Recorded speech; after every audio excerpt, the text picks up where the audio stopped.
Hi Bharat, ఏంది ఏమైంది? ఎక్కడ పోయినావు? ఏంది ఏం చేస్తున్నావు? విజయవాడ పోయిన ఫ్రెండ్స్ తో. విజయవాడ పోతే ఇంట్లో చెప్పాలి కదా, ఎంత టెన్షన్ పడ్డావు తెలుసా? చెప్తారు పంపిస్తారా? ఎందుకు పంపారు నువ్వు మాకు చెప్తే? సరేనే, ఎంసెట్ ఎగ్జామ్ రాసినా మరి? ఎంసెట్ రాసిన ఏముంది, ఇంకి పెంకి పాంకి లేకపోతే అక్క పరేపాక్, అది కూడా కాకపోతే కాంటాస్ వేస్తాం. మస్తు రాసిన. అంతేనా? సరే, ర్యాంక్ ఎంత ఎక్స్పెక్ట్ చేస్తున్నావు? ర్యాంకా మన ముఖానికి? మరి ఏం చేస్తావు మరి? ఏం లేదు, ఫ్రెండ్స్తోనే మేనేజ్మెంట్లో కొనుక్కున్నాడే. అంతేనా? ఫిక్స్ అయిపోయారు ఇక? ఆ తర్వాత ఇంకా ఉంటుంది చూడు, పబ్బులు, గర్ల్ ఫ్రెండ్స్, అది ఒక లెక్క ఎంజాయ్, మస్తు ఎంజాయ్ చేయొచ్చు. అది ఏం ఎంజాయ్మెంట్. సరే కానీ తర్వాత ఏ స్ట్రీమ్ అనుకుంటున్నావు? స్ట్రీమ్ ఆగదేంది? స్ట్రీమ్ అనేది తెలియకుండానే ఇంజనీరింగ్ చేయడానికి రెడీ అయిపోయినావా? చేస్తాం తెలియకుండా. స్ట్రీమ్ అంటే ఏంటంటే electronics, electricals, mechanical, computers. Computer science. నేను ఇంకా కంప్లీట్ చేయకముందు కంప్యూటర్ సైన్స్ అని చెప్పి తెలిసినట్టు చెప్తున్నావు. అసలు నీ కంప్యూటర్స్ గురించి ఏం తెలుస్తుంది?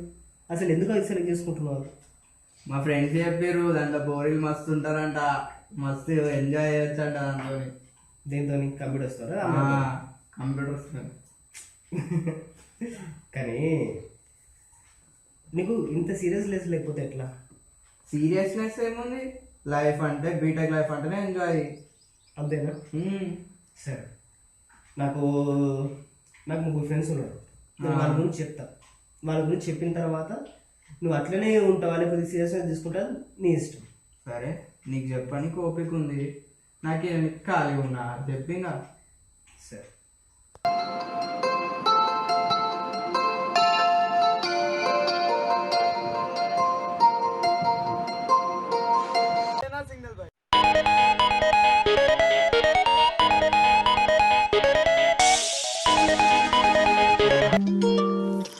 ఇతని పేరు వర్ధన్, ద మిలియనర్.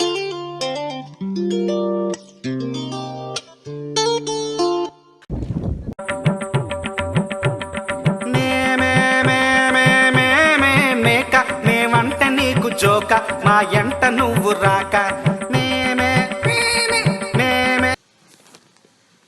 వీడి పేరు సంతోష్. వీడు ఏది ఫ్రీగా వస్తే అందులో జాయిన్ అవ్వడం వీడి హాబీ. అందుకే బీటెక్లో జాయిన్ అయ్యాడు.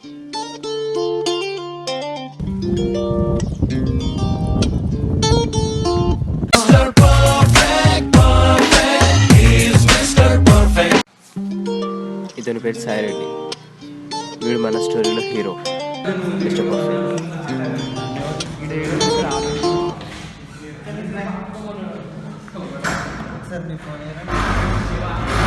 So guys, MEFA is a very interesting subject and you all should know what it is.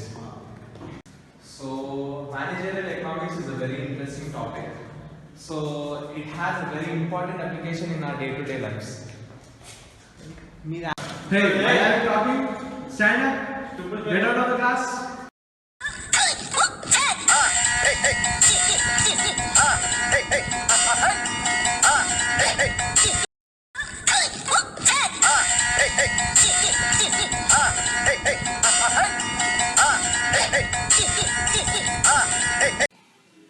వీళ్ళు చేసేది ఏంటంటే క్లాస్ బంక్ కొట్టడం, ఒకవేళ క్లాస్కి అటెండ్ అయినా అల్లరి చేసి బయటికి రావడం, వచ్చి కారిడార్లో నిల్చోవడం, అమ్మాయిలు ర్యాగింగ్ చేయడం. అది వీళ్ళ ఎంజాయ్మెంట్. కానీ వర్ధన్కి చదువు తప్ప మిగతా అన్నిట్లో టాలెంట్ ఉంది.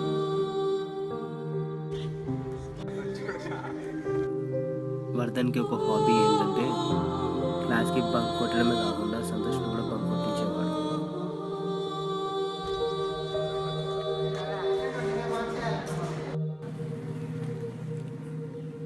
అసైన్మెంట్స్ రాయనిచ్చేవాడు కాదు, అలాగే ల్యాబ్స్ కూడా ఇప్పుడు విలువించేవాడు కూడా కాదు. వాడు నాశనం అవుతుండేవాడు, పక్కన కూడా నాశనం చేస్తుండేవాడు. సాయిరెడ్డి మాత్రం గేమ్స్లో, స్టడీస్లో అన్ని ఈక్వల్గా గుంజుకొస్తూ అన్నిట్లో ముందుండేవాడు.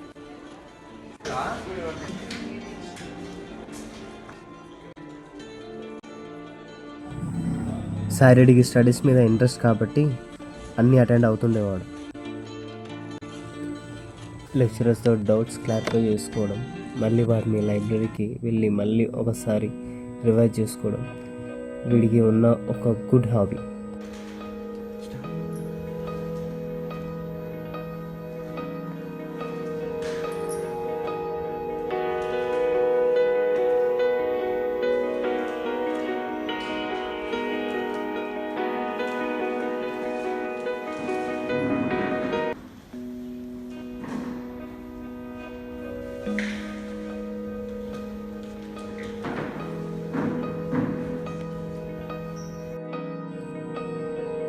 కానీ సంతోష్ వర్ధన్ విషయానికి వస్తే, సంతోష్ గొర్రె కసావాడిని నమ్మినట్టు వర్ధన్ని అన్నిటికీ నమ్మేవాడు. అలాగే వాడు చెప్పే వాటిని మేకల తల ఊపేవాడు.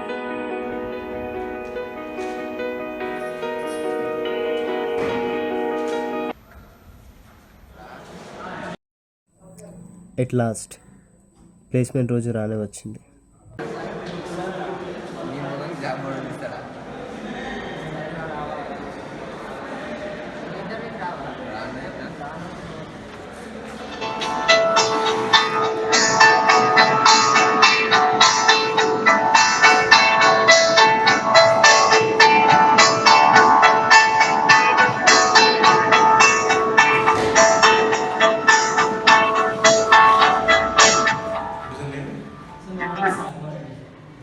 Introduce yourself.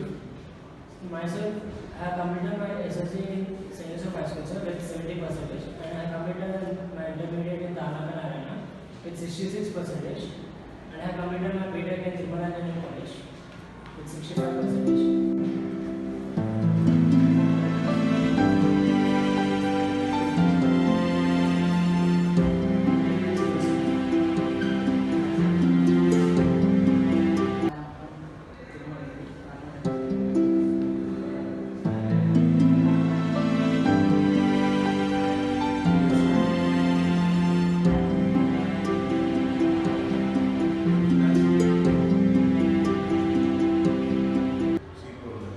Can I ask some question from you?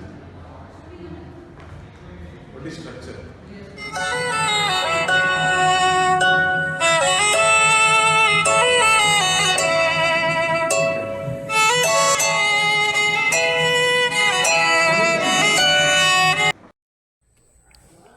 ఇద్దరు సంతోష్ సాయిరెడ్డి ఇద్దరు ఇంటర్వ్యూకి అటెండ్ అయ్యారు.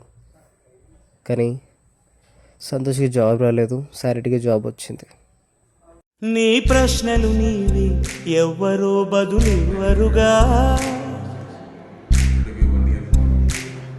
నీ చిక్కులు నీవి, ఎవ్వరూ విడిపించరుగా.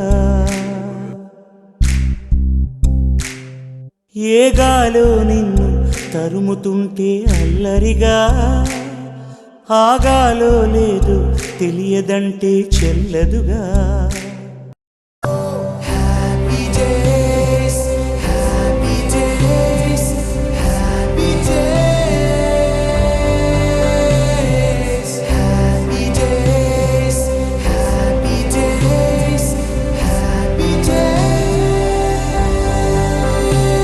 భరత్, ఏమైంది? అన్న నువ్వు ఒకటేసారి మొత్తం అట్లా చెప్తే ఎట్లా? ఏమైంది? ఏమైందంటే ఇప్పుడు నేను ఏం చేయాలన్నా? భరత్, నువ్వు చేయాల్సిన ఒకటే, సీరియస్గా తీసుకోవాలి, జాబ్ కొట్టాలి, మీ పేరెంట్స్ మంచిగా చూసుకోవాలి, ఫ్రెండ్స్ సర్కిల్ కానీ రిలేటివ్స్ సర్కిల్ కానీ అందరి దగ్గర నీకు రెస్పెక్ట్ అనేది రావాలి. తర్వాత నేను ఏం చెయ్యను, ఏ సీరియస్గా తీసుకోను, తాగుతా, చేస్తా, అమ్మాయి ఎదుగుతా, కంప్యూటర్స్ అని చెప్పి తిరిగితే మాత్రం అందరినీ చూసుకొని నవ్వడం తప్ప రెస్పెక్ట్ ఇచ్చేవాడు ఇబ్బంది. సో చాలు, సీరియస్ తీసుకుంటాం, అన్నింటిలో చేయాలి, గేమ్స్ ఆడు, అందరితో ఫ్రెండ్స్తో అందరితో అన్నీ ఈక్వల్గా ఆడాలి. కాకపోతే లైఫ్ని మాత్రం